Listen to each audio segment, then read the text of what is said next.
تپه شهرک سرخاباد شهر کابل روز یکشنبه بستر برای اجساد قربانیان حملات دمازنگ شد.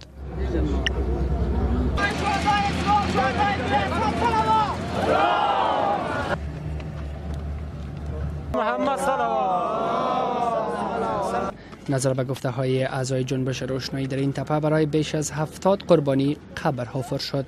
وابستگان قربانیان گله های دارند. عامل اصلی دولت است. دولت است. چرا دولت امنیت مردم گرفته نمیکنه؟ آیا یا به خاطر کدام چور چپول رفته بود؟ آیا به خاطر کدام بی‌نظمی رفته بود؟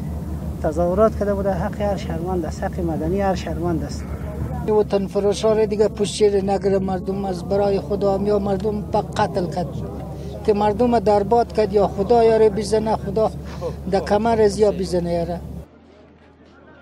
این اظهارات پس از آن بیان می گردد که روز شنبه حمله کننده انتحاری در میان جمعی از مظاهره کنندگان جنبش روشنایی در کابل که خواستار انتقال برق 500 کیلوولت از مسیر بامیان بودند خود را منفجر کرد.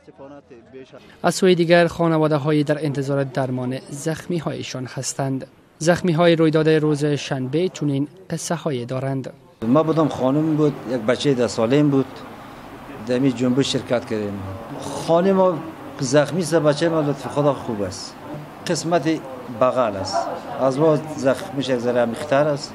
از ما نسبت به اونو سطحی‌تر است. دیدیم که یک دفعه ما رو آسمان بالا کرد.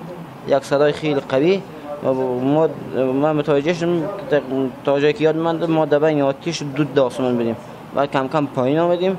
پایین کم دیدیم که پای کاملا خون میره زخم کلان شده. بعد 3-4 قدم دویدیم چپه شدیم باز یک صدای دیگه هم کرد. یه اشتکا ما بین از سطلای چیاب مدنی زیاد آورده بودن. اونا منجا در پیشروی ما تقریبا حدوداً یک 15 متر یا 10 متر دورتر اونجا انفجار شد. با اساس معلومات وزارت داخلی افغانستان در این رویداد 80 تن از معترضان کشته و بیش از 231 تن دیگر زخم برداشتند. اینجا تپه شهرک سرخاباد است. دقیقاً جایی که بیش از 70 تن از قربانیان دوی حسد به خاطر دفن کردن به اینجا آورده شده اند. الیاس صالح، رادیو آزادی، کابل.